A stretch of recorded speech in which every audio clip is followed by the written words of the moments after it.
Hey guys, my name is Leonardo Madrigal from Left Handed Matters, and today we have a little bit of a special song here. It's Jesus is a Friend of Mine by Sonseed. Now, I've heard this song in like GIFs and funny jokes and stuff like that, but I've never heard the song entirely all the way through. I think it's about 3 minutes long. So I'm excited to see the whole video and everything that it represents, and hopefully there's things I can break down and talk about in the song. Yeah, so this is going to be just a very casual, fun one. For those of you guys who are new to my channel, I'm a Christian singer, songwriter, and musician, and I believe that no song is free from critique and analysis and interpretation. So if you are easily offended by people critiquing religious material, then this is probably not for you. But if you're excited to listen to some new music and just kind of have pretty easy conversations about it, then I think we should just get into it.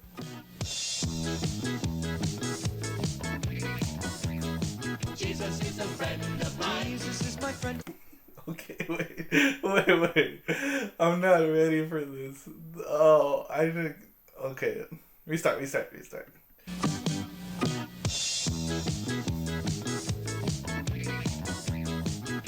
Jesus is a friend of mine. I have a friend in Jesus. Jesus is a friend of mine. Jesus is my friend. The matching outfits is so good. The energy is great. They actually have more energy than I do on stage. He taught me how to live my life as it should be. He taught me how to turn my cheek when people laugh at me. Wow, look at that. They knew people would laugh at them. Because I am. But he knows. I've had friends before, and I can tell you that he's one who will never leave you flat. Jesus is a friend of mine. Friend of Jesus. Jesus is a friend of mine. Jesus is my... Okay, low-key, kind of catchy though. It's going to be stuck in my head, and I hate that. Okay, so far you can pretty much see what the instrumentation is. You have this lady here on the keys. She's doing her thing like a boss. The guy on the guitar just doing almost like a ska, reggae kind of beat. And a bass player. I love this, whatever's going on here. That's all you need, guys. He taught me how to pray and how to save my soul. He taught me how to praise my God and still play rock and roll. The music may sound different. Ooh, he taught me how to praise my God and still play rock and roll. For all those people out there who think rock is demonic, this guy says otherwise. The music may sound different, but the message is the same. It's just an instrument to praise his name. Oh, okay. This is really good. This is really good. What do you say? The music may sound different, but the message is the same. The music may sound different, but the message is still the same. I didn't know he said that in the song. This is really good. Wait, I want to... It's just an instrument to praise his name. It's just an instrumental. It's just the music. And I don't think he's saying it like it's just music. He's not saying that the music doesn't matter. I think what he's saying is you can't say that they're not worshiping because of the music that they're playing, right? Well, when I was younger, I used to go to a lot of hard rock shows, screamo, post-hardcore stuff, metal. Believe it or not, there would be some bands who were Christian, and their lyrics would actually be from the Bible. Like, I remember one band would actually, in the middle of a set, just start saying a prayer, or he would start preaching and just saying something, just a real quick, like, evangelical kind of thing to get the crowd hyped up, and people loved it. But as soon as they started playing the songs, man, it was heavy, it was breakdowns, it was destruction, and it was... I really agree with this guy, Sonseed. I think we have a connection where you shouldn't judge the song that it's not a worship song based on the music. I know on this channel, I judge the music and I critique it, but I'm not trying to critique the worship. I'm not saying that these songs are less of a worship song because I personally don't like them. Doesn't matter what kind of music that you're playing. We are still worshiping God in the way that we like to. I know when I write my songs, they're not for everybody. Now, I'm not expecting everyone to like it, but it doesn't mean that I'm not worshiping God in my own way. Whoa. So they did a little breakdown here.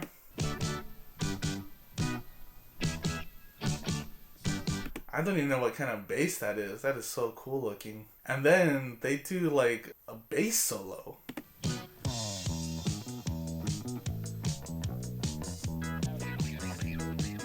Yeah, I'm not a big fan of that. Tried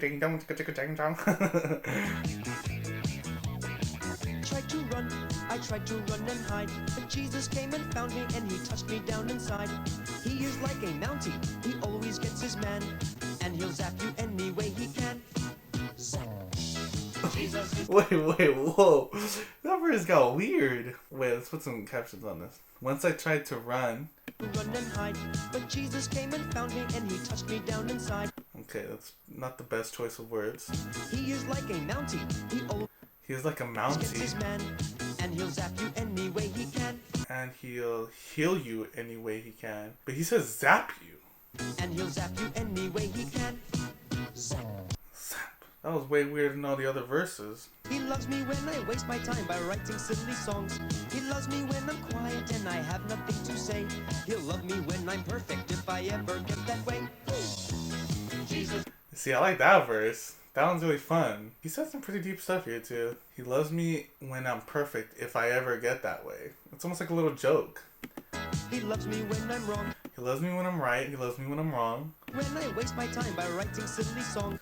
He loves me when I waste my time by writing silly songs. This is the one that I want to kind of get to. I wouldn't necessarily consider writing silly songs to be a waste of time. I think it's more of a practice and an exercise of your talent. In my phone, I have maybe 30 or 40 different voice memos of just random gibberish. Then when I get time, I get down with my acoustic or the piano and I try to translate that musically if at all possible. And I kind of create a song from that. Even though I'm just messing around and even though I'm just kind of playing and just enjoying myself, I still think that it's exercising your gift, it's exercising your talents, it's using what God's given you to work with and enjoy. Maybe there's another layer here because people might think that this is a silly song, and he's saying that Jesus still loves me. He loves me when I'm quiet and I have nothing to say. He loves me when I'm quiet and I have nothing to say. I really like the juxtaposition when I'm being silly and writing silly songs, and he still loves me when I have nothing to say. I always tell this to people, but when I used to work, I would go the entire day without saying a word until I get to church. And I would probably say maybe the third sentence that I've said the entire day. It would be like 7:30 or 8 o'clock at night. Yeah, but there'd be days where I wouldn't even say anything all day. But he loves you still the same. And it's almost like this expectation. There's an expectation to make friends. You have to be a certain way. You have to be likable. You have to be cool. You have to, try to get their attention and make people want to be around you. But this guy is making it pretty plain that Jesus doesn't really care about that. He loves you still the same. He's still your friend. Like, you don't need to try. It's okay if you have nothing to say. And to go even deeper with that, Jesus loves you when you make mistakes. Jesus is a friend of mine. Jesus is my friend. Jesus is a friend of mine. I have a friend in Jesus. I like his little yodel in there. Jesus is a friend of mine.